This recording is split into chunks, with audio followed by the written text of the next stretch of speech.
פותחים בכבוד אכסניה, משפחת England. תודה רבה לכם for the initiative and for this opportunity.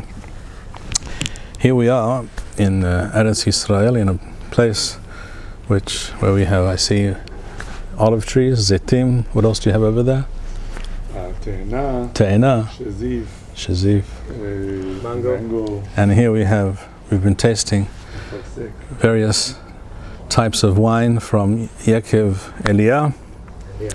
Outstanding wines, I must say. This is free advertisement, no charge, but highly recommended. And this is someone who obviously knows his grapes, knows his wine. And according to my limited understanding, these are excellent wines. So, Chodesh Av is a month which always should naturally cause us to think, to ponder. What is going on with Am Yisrael? What should we be thinking about? What should we be aiming for? A moment ago, Rav Grossman said very correctly that there are many people in the world who are investing tremendous amounts of time, energy, and mammon, money, in order to destroy Am Yisrael from within and from without. And we have to be thinking about doing the opposite.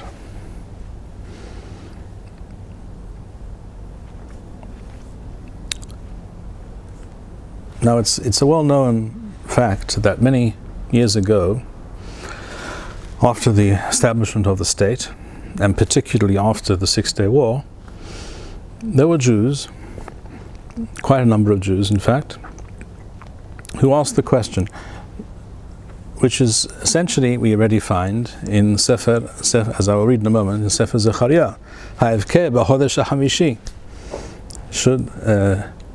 Should we still be fasting on these various fast days, Tisha B'Av, Shiva Asar B'Tammuz, etc.? Because look, we're back in Eretz Israel, and compared to the circumstances of the Jewish people in previous generations, going back centuries upon centuries, we've never been in such a good place. You might think so, and you would be right. Based on many parameters, that would be correct. And we really do have to examine our situation today and think and assess where we are. Where do we find ourselves? So, the first thing to know is that in Sefer Zechariah,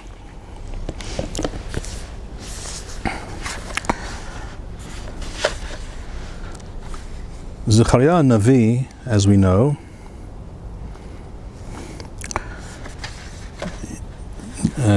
during the reign of Dariash, the Persian king or emperor,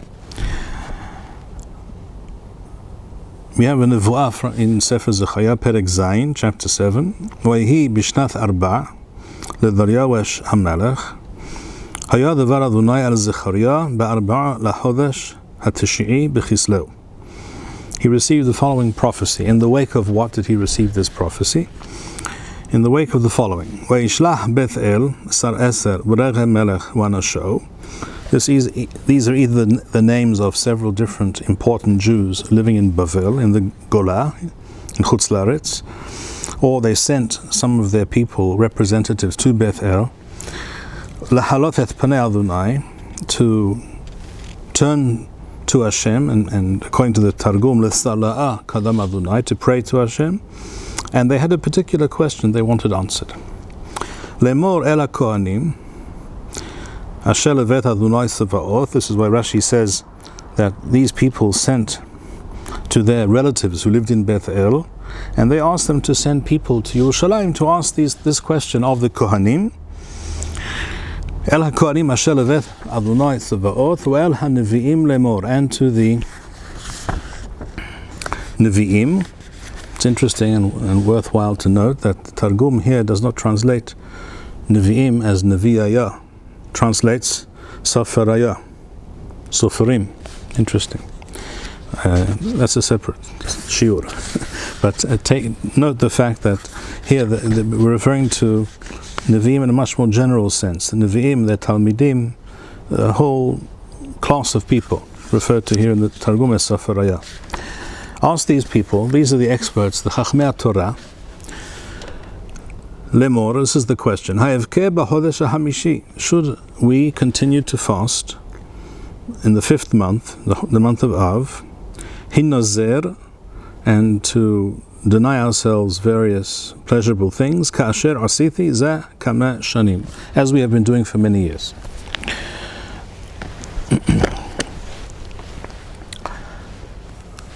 Now this took place, we said, in the 4th year of Daryawesh. As you will no doubt recall, the Mikdash had initially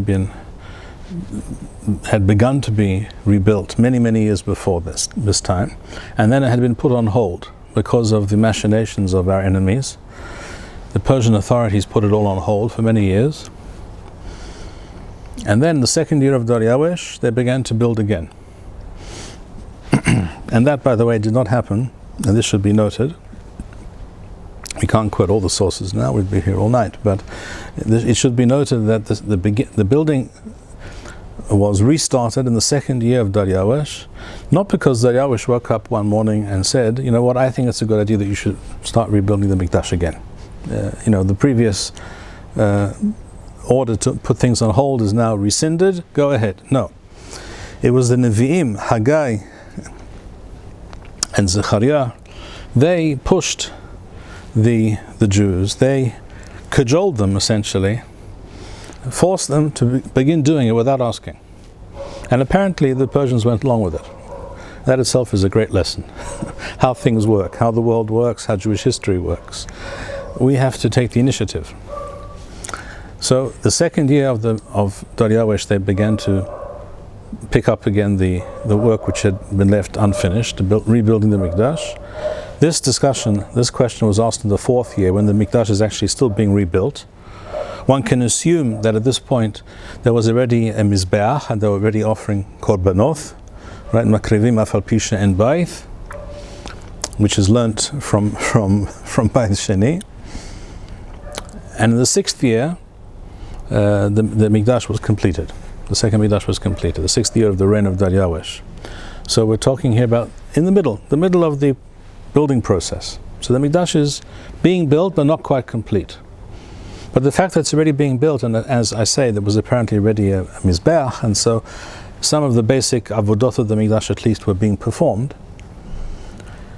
So the question was asked by these Jews living in Chutz La'aretz, who they and their forefathers had been fasting and mourning for 70 odd years,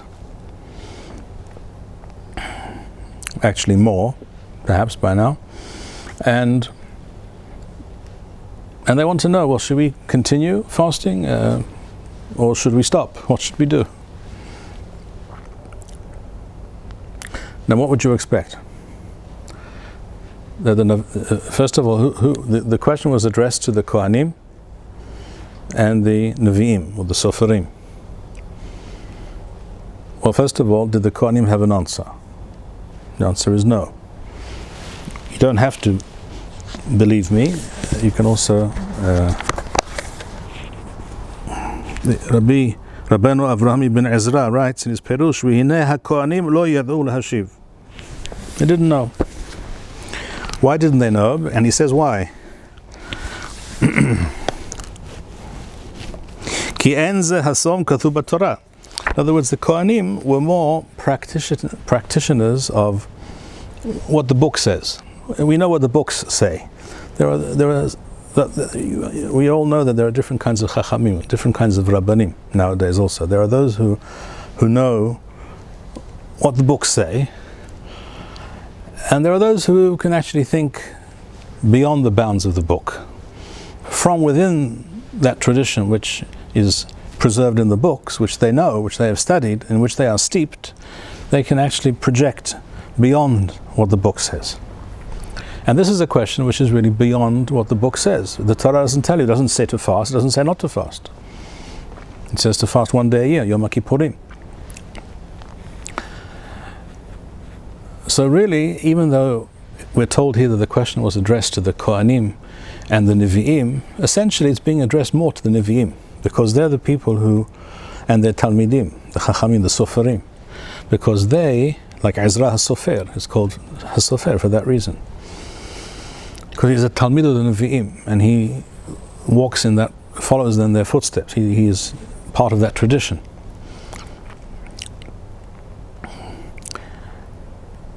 And they're the people who have to take stock of a new situation, something which is not written in the book. And you have to think, well, what do we do now in this new situation? And this really requires nevuah. So we are told in the pasuk Dalet, Perek Zayin, pasuk Dalet in Zechariah, Vayhi devar Adonai Sabaoth elai lemor, and Ibn Ezra says, the Talmid of Rabbeinu Yeshayahu Mitrani, Talmid of the Reed, the Talmid of the Reed, says in his Perush, Ba Elo HaTeshuvah Miyad, Sheyashiv Lahen Min HaBoreh. In other words, the answer came to him immediately. He heard the question, which was presented to the Kohanim and the Nevi'im in Yerushalayim, and immediately he had the answer. Zechariah says, Emor et kol am haaretz. This is what he was told. Well, Kohanim lemor, tell all the people and the Kohanim, because the Kohanim don't know. They don't have the answer, because it's not their thing. כי שמתם וספור בחמישי ובשביעי וזה 70 שנה, הסום שמתוני אני. Do you think that all this fasting you were doing for all these years was something that you were doing for me? It doesn't really matter to me if you fast or you don't fast. וכי תאכלו וכי תשתו, and if you eat and drink, הלא אתם האוכלים ואתם השותים. You're the ones who benefit from the eating and the drinking, not I. And then you might think at this point, well, so the answer is yes, fast, or the answer is no, don't fast, or what's the answer? Well, the thing is, there's no answer here, not immediately anyway. It says, the next pasuk states, Halo et hadavarim asher kara Adonai biyad hanevi'im harishonim. Rashi at least explains this pasuk to mean, you know why you got yourself into this situation in the first place. It's because you ignored that which the original Nevi'im, Yeshaya, Yirmiyah, what they said to you all those years ago, before the Hurban, you ignored them.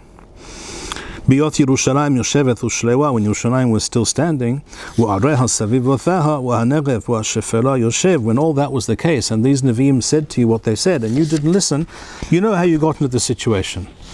It has nothing to do with fasting or not fasting. It has to do with whether you follow my plan and are worthy of continuing to exist before me in Eretz Yisrael, Be'eretz Shel Kramim and Zethim and Te'enim, or not.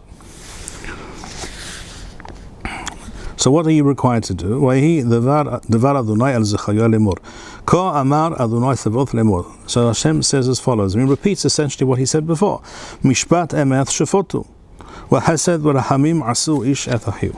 In other words, I have certain demands and certain expectations of you. That's what I told you all along. That's what it says in the Torah. That's what the Nevi'im told you. This is what I'm telling you now.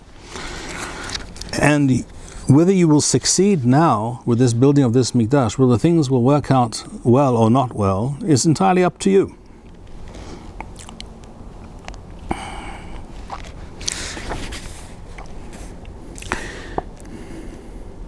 And then it goes on to say later, and this is the beginning of Perek Hayth, chapter 8, Vayhi devar Adonai Sabaoth lemor. Ka amar Adonai Sabaoth kinethi l'Sion kina gedola v'hema gedola kinethi la. This statement basically says, just as in the past I decided to destroy and to send you into Galuth because of what you did, and what you did not do, now I have decided to do the opposite, to build and to rebuild and to bring you back. Ka amar Adonai shavti al Zion v'shachanti b'toch Yerushalayim v'nikra Yerushalayim ir ha'emeth v'har Adonai Sabaoth har kodesh.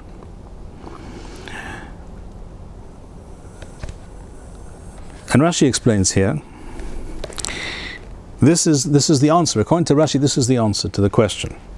It's not an explicit answer, but it's an implicit answer. He says, Kinethi Sion, Rashi says, Bishvil Sion, Akaneth HaGoyim. I will first of all take my revenge against the Goyim who did these things to you. This is what the Targum also says. Mitpera ana puranuth Sion kinaraba, says the Targum. Kinethila, Rashi says, Bishvila, I now have decided to change the reality completely in Yerushalayim. Things will change.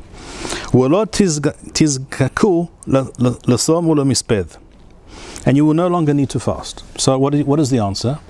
According to Rashi at least, the answer is no, you don't have to fast any longer, because the Mikdash is now going to be being rebuilt. It's essentially half built already. It's already functioning apparently, and things will be good. Although the Ibn Ezra points out here, he says, Al Tanai, all these promises are Al Tanai. In other words, it all depends on what we do, on our behavior, on our decisions, on our actions. And then we have the famous Pesukim immediately after that in Zechariah Perek Het.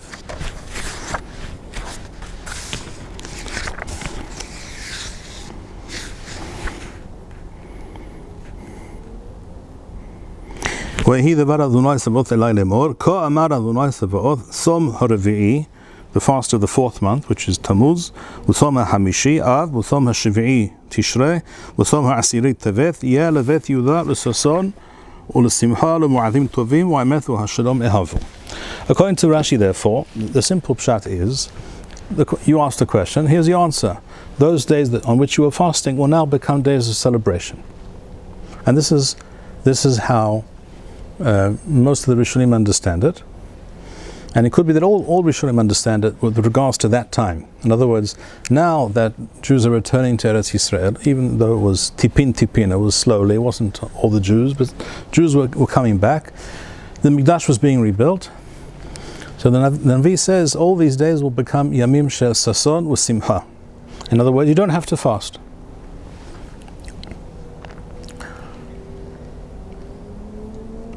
Based on this, many Rishonim understood, and this is also based on the Sugya and the Talmud Bavli in Rosh Hashanah Daf Yud Het.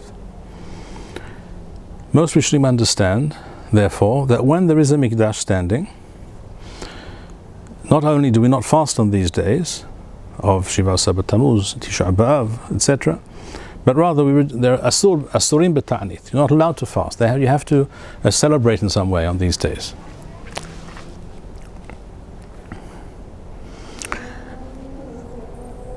And based on that alone, if we were to take just that information that we've mentioned thus far, we would have to conclude, with regards to our present situation, there's no Mikdash today, so therefore there's no question that we have to fast. Correct? But it's not quite that simple. Because the Sugya in Masechet Rosh Hashanah in the Talmud Bavli states, it discusses this pasuk in Zechariah, and it basically says, and the way I understand it is that this is, at least according to Rashi, this is a drasha on the pasuk. It's not the pshat, it's not pshuto shel mikra, but the drasha is as follows. Yes, when things are going well, then you should not fast, and you should in fact rejoice on these days. When things are going very poorly, then you most definitely have to fast. And when it's neither one nor the other, it's some kind of no man's land in between these two extremes, then it's up to you what you do. So in the Lashon of the Talmud, it says, Yesh Shalom, doesn't use the word Mikdash, no, it says Yesh Shalom. If there's a situation that the Talmud refers to as Shalom, which Rashi there explains in Rashi's words, She'en umot ha'olam sholtim or mesha'bedim et Yisrael. In other words, the Jews are independent. They're not being ruled over by others. That's what Rashi says on those words. Yesh shalom simcha. These are days of rejoicing. Yesh shemav, if the situation is terrible, in other words, you're being, for example, persecuted, and you're not allowed to live as Jews, that's shemav, that's religious persecution, then tzom, then you have to fast. Because the Pasuk said, tzom harivi'i yeh l'sason or l'simcha. So it's being referred to in the same breath as a tzom and as a simcha. So how can it be both? So the Talmud, this is again, I don't think it's the Pshuto Shemikra, but it's a drasha, which is coming to say, we have to fine-tune our behavior according to the reality on the ground. That's what the Talmud is actually saying. When it's clearly everything's going well, then clearly there's no fast. These are days of celebration. If things are going very terribly, then it's clear that we have to fast. We're back in the situation that existed previously, and we have to fast as before. And if it's so it's yesh shalom, this is what you do. Yesh shema, this is what you do. En shalom, wa en shema, if it's neither one nor the other, then rasu mithanim, lo rasu en mithanim. It's up to you.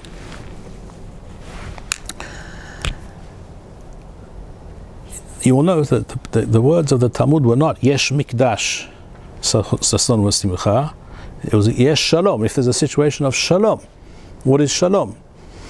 Again, this is unusual. It's very unusual sugya, because many Rishonim, like excuse me, many Rishonim, like Rabbeinu Hananel, the Ramban, the Tur, quoting and following the Ramban, and some other Rishonim explain, Shalom means Yesh Mikdash. If there's a Mikdash, that's called Shalom. The obvious question to ask, therefore, is why do you use the term Shalom? Say Yesh Mikdash. Im Yesh Mikdash, Sason v'Simcha. Yesh Shema, Som. But why say Shalom if you mean Mikdash?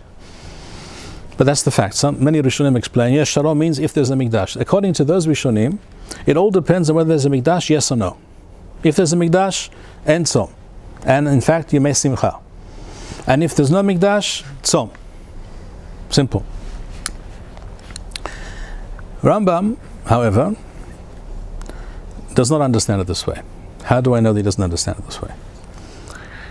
Because Rambam writes in his Perush on the Mishnah, Masechet Rosh Hashanah, which is something which is opposed to all the Rishonim. He says, in Beit Sheni, during the time of Beit Sheni, Hayut Tzamim b'Tisha B'Av. Not on the other tzomot, not Shiva Sabat Tammuz, not on Tzom Gedalia, but on Tisha B'Av, Hayut Tzamim. They used to fast. And many Rishonim, for instance, the Rashbats, in the famous Teshuvah of the Rashbats in Shut Tashbetz, writes about this at length, and he says it's impossible to explain the sugya according to the Rambam. Aval ani akatan savur she'efshar lefarish. You can understand the view of the Rambam. Rambam's view is obviously very different. Rambam thinks that in the time of Beit Sheni, there was a Beit, there was a Mikdash, but we know that most of the time things were far from perfect, right? Even at the best of that period, we were under the rule, well, almost the best of the time, we were under the rule of the Parsim, the Persian Empire, which seems to have been a fairly tranquil time. We know little about that period, actually, fairly little. But we don't receive the impression that it was a terrible time for the Jewish people. And they were in Eretz Yisrael, those who wanted to be. Not that many wanted to, perhaps not enough came, but those who came, they were managing. Especially once they began to rebuild the Mikdash in this 4th year of Dariawesh, mentioned here in Zechariah. From that moment on, things began to improve, as the Nevi'im promised them, that if you begin to rebuild the Mikdash, your economic situation and your security situation will improve. Explicitly mentions here in Zechariah. Just in case someone thinks you don't have a good reason to build a Mikdash because there's a mitzvah to build a Mikdash, well, there are other reasons to build a Mikdash, apparently. For example, it says here in Zechariah Perek Heth, Ki lifnei hayomim hahem, before you began to rebuild the Mikdash, sechar ha'adam lo nihiyah, u'sechar ha'behema enena, the economic situation was very poor. Wala yoseh wala ba en shalom min hasar, and you were constantly being harassed by your enemies. In other words, the security situation was terrible. You might be attacked on the roads. That's what it says. La yoseh wala ba en shalom min hasar. And amongst you there was also internal strife. But now that you're beginning to rebuild, all these things will improve. That's what the Navi promises them. And apparently so it was. And then after the Parsim, we have the Yewanim, you have the Greeks, and then we have a period of about, really in total about 80 years, not more than that, of Malchut Beth Hashmonai, which was also, there were ups and downs, there were better times and worse and less ideal times. The beginning was better, later it got worse. And then the Romans decided, because we had our own little civil war here, between the sons of Yanai, we ended up with the Romans. Pompeius came here in the year 63 BCE, and we were under Roman occupation from that moment on, essentially. So the situation was not good most of that time of Beit Sheni, hundreds of years. So you could say Yesh Mikdash, but you couldn't really say Yesh Shalom. Living under foreign occupation is not really Shalom. Even if they're nice goyim. If they're not such nice goyim like the Romans, and they were very nasty goyim, they were the worst of the worst. They made life impossible for everybody. The Jews constantly chafed under the yoke of Rome for all kinds of very valid reasons. You couldn't say Yesh Shalom. So Rambam reads that statement in the Talmud, and by the way, this is not just how I understand it. The Netziv Mivolozhin in his Hidushim Romei Sadeh on that sugya in Rosh Hashanah says this also. He says the situation in Eretz Yisrael was not perfect. It was, kacha, sometimes better, sometimes worse. But it certainly wasn't Yesh Shalom. It wasn't a matzav shel shalom. It wasn't peace and quiet and tranquility and everything is just wonderful. No. So Rambam understands Yesh Shalom to be a much broader definition. Having a Mikdash is part of that definition of having Shalom, but Shalom also means that you're, as Rashi says also, Rashi says Yesh Shalom, Rashi says She'en HaGoyim Sholotim V'Yisrael. Right? The Goyim do not rule over Am Yisrael. In other words, the Jews are independent. They're sovereign. So anything less than that is not Shalom. So now if we turn towards our own time, what do we see? Well, you could say on the one hand we're sovereign, and we are. Some people like to say, well, look at the Americans, they're constantly telling us what to do. That's true.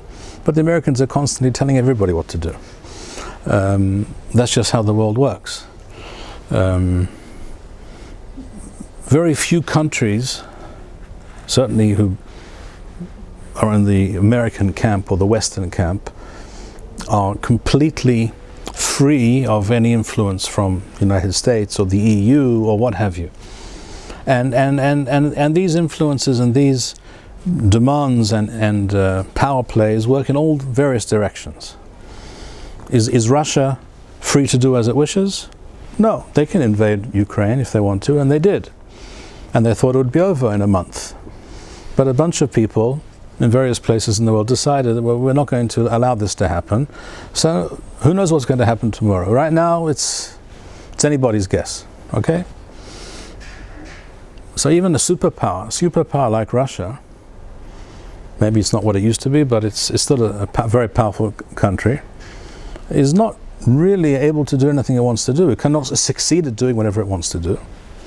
And this is true of almost any country you choose to name, including the United States. The United States is still the supreme, overarching superpower in the world, and yet it can't do many things it cannot do, or it tries to do and doesn't succeed. You ever heard of Vietnam?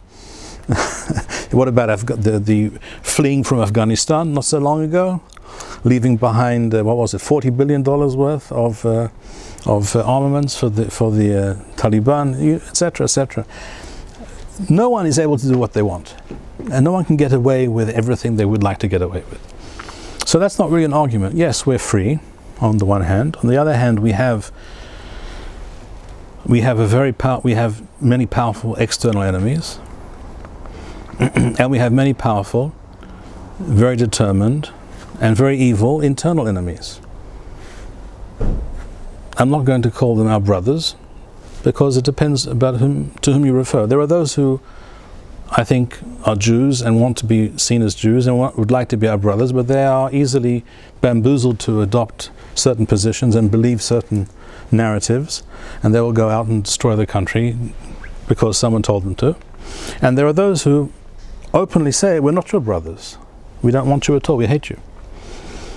And we have to be aware of that and take this into account and not belittle that fact. It's very real. The animosity towards us is very real, and these people are very powerful.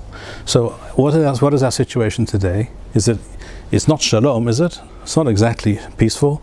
We're not able to do whatever we want. We are threatened on all sides. I think, in my estimation, Israel today is in a more precarious situation at this moment in time than at any time since its establishment. Despite the fact that the economy is immeasurably greater than it was in Tafshin Het in 1948, despite the fact that the army, the armed forces are immeasurably more powerful, etc., than they were way back then. But in terms of the overall picture, all the enemies we have on all sides, etc., I think our situation today is extremely precarious. I personally expect war to break out at any time, and I don't expect it to go very well. And we certainly don't have a mikdash, and we don't even have many people who actually want a mikdash. So to claim that our situation today is such that we should stop fasting, that's also entirely inappropriate. It's completely misguided. So what does that leave us with? That leaves us with the recognition that we have come a long way, but we have also, as Abba Eben once said about the Arabs, that they never miss an opportunity to miss an opportunity. And we have done the same.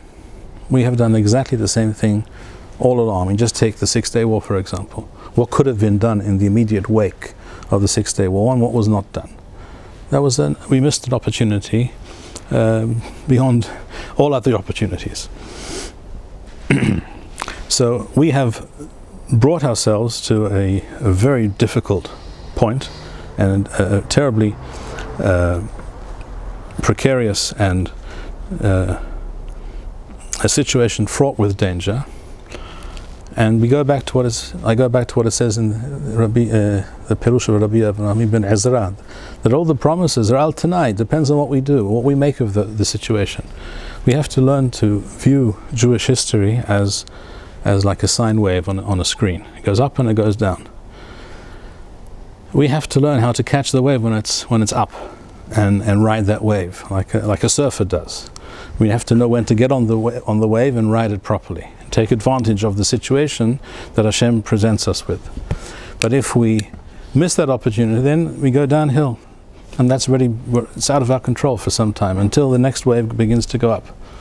And then again we have to hit the ground running and take advantage of those opportunities that will present themselves. And that has to be our focus. If we want the tzom to become sason v'simcha, we have to plan now so that we can, in the future, hit the ground running. Hiyu Baruchim. Thank you, Rabbi Bar-Hayim. We would like to encourage our viewers to share these videos with friends and send in your responses. We would also like to suggest the following opportunity to our viewers. If you identify with Rabbi Bar-Hayim's message and would like to sponsor or dedicate a video interview with the rabbi in honor or memory of a loved one, if you would like to obtain Birkon Nusach Eretz Yisrael or invite the rabbi for a speaking engagement, please email us at office@machonshilo.org.